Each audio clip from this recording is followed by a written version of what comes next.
Di zaman ini, ponsel bukan hanya alat, tetapi sebuah perpanjangan diri. Ia membuka jalan menuju dunia yang lebih luas, namun perlahan menutup pada dunia nyata. Dengan layar kecil itu, kita bisa berbicara dengan siapa saja, kapan saja. Tetapi ironisnya, layar itu juga sering menjadi tembok yang menghalangi hubungan yang paling dekat.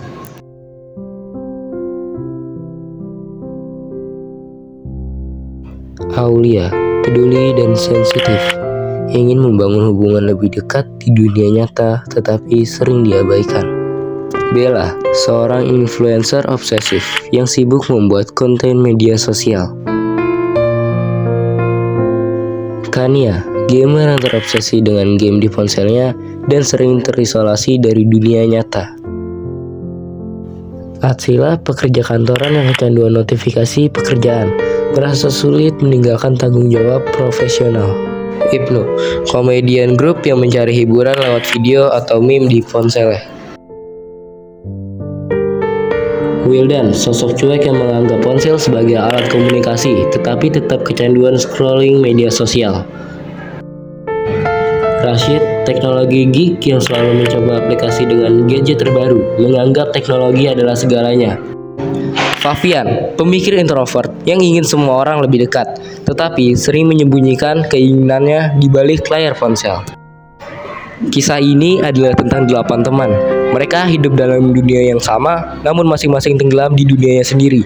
Sebuah perjalanan di sekolah, di villa, dan kadang ke dalam diri mereka akan mengungkapkan bahwa untuk benar-benar terhubung, kadang-kadang kita harus memutuskan sambungan. Di sekolah, aktivitas sehari-hari dipenuhi layar. Bella sibuk dengan konten, Kania tenggelam dalam game, Atsila fokus pada bisnis daring, dan Rashid berbicara teknologi tanpa didengar. Aulia merasa terabaikan, sementara momen kebersamaan seperti berbincang bersama kini lebih diwarnai ponsel daripada percakapan. Ketika guru mereka mengumumkan tugas tertulis ini, harapan muncul bahwa ini bisa menjadi kesempatan bagi mereka untuk kembali terhubung. Tetapi alih-alih bekerja sama, layar mereka kembali menjadi penghalang.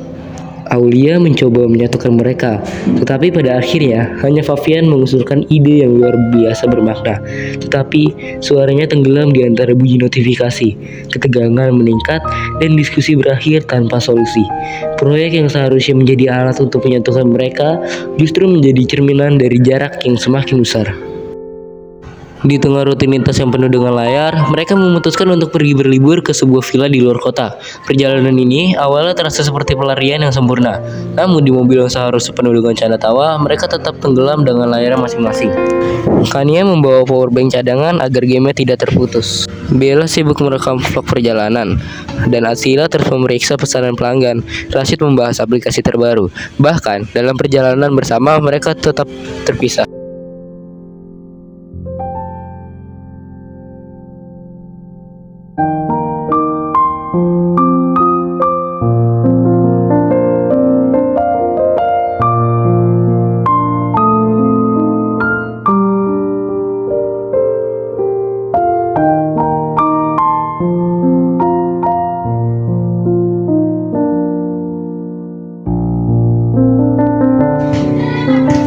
Ketika layar menjadi dunia utama, hubungan manusia perlahan menghilang. Kata-kata tak lagi terdengar, hanya bunyi notifikasi yang mengisi ruang. Di villa semuanya berubah ketika listrik mendadak padam. Layar kecil yang selalu menyala tiba-tiba mati, tidak ada sinyal, tidak ada notifikasi, tidak ada konten, tidak ada game. Dalam kegelapan itu, mereka hanya punya satu sama lain. Tetapi anehnya, mereka tidak tahu harus berkata apa-apa.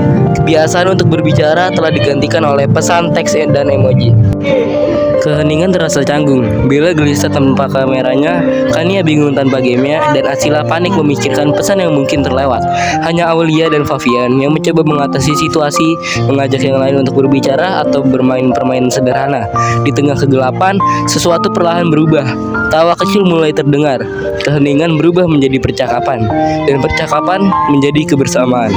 Itulah untuk pertama kalinya mereka benar-benar hadir.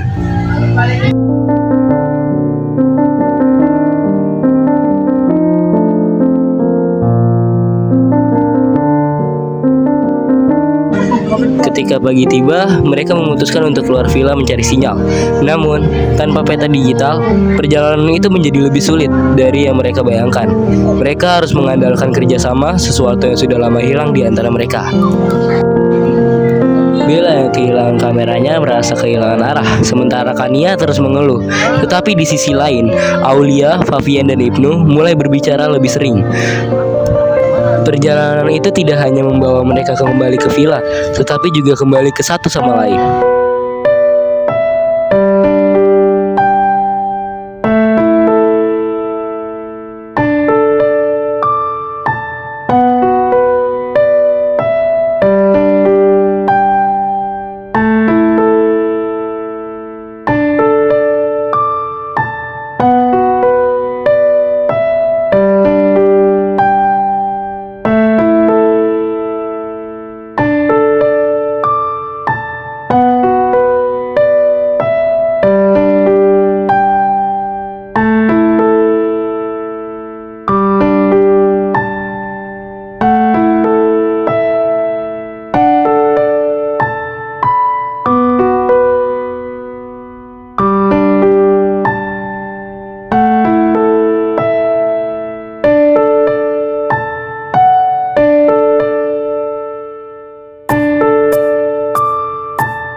Setelah liburan, semuanya tidak lagi sama. Ketika mereka kembali ke sekolah, layar kecil itu tidak lagi mendominasi segalanya. Bella mulai lagi banyak mendengarkan teman-temannya daripada memikirkan konten. Kania mengurangi waktu bermain game di kelas, sementara Atsila mulai belajar memisahkan waktu bisnis dan waktu bersama dengan teman-temannya. Rashid yang dulu sibuk dengan teknologi, mulai menggunakan ilmunya untuk membantu kelompoknya. Proyek kelompok mereka yang hampir gagal akhirnya selesai dengan baik, bukan karena teknologi, tetapi karena kerjasama mereka yang tumbuh selama liburan. Aulia yang dulu merasa sendiri, kini merasa kehadiran teman-temannya jauh lebih nyata. Bagi kedelapan teman ini, pelajaran terbesar tidak datang di sekolah, tetapi momen ketika teknologi tidak mendekati hidup mereka. Dalam momen itu, mereka menemukan kembali dunia nyata dan satu sama lain.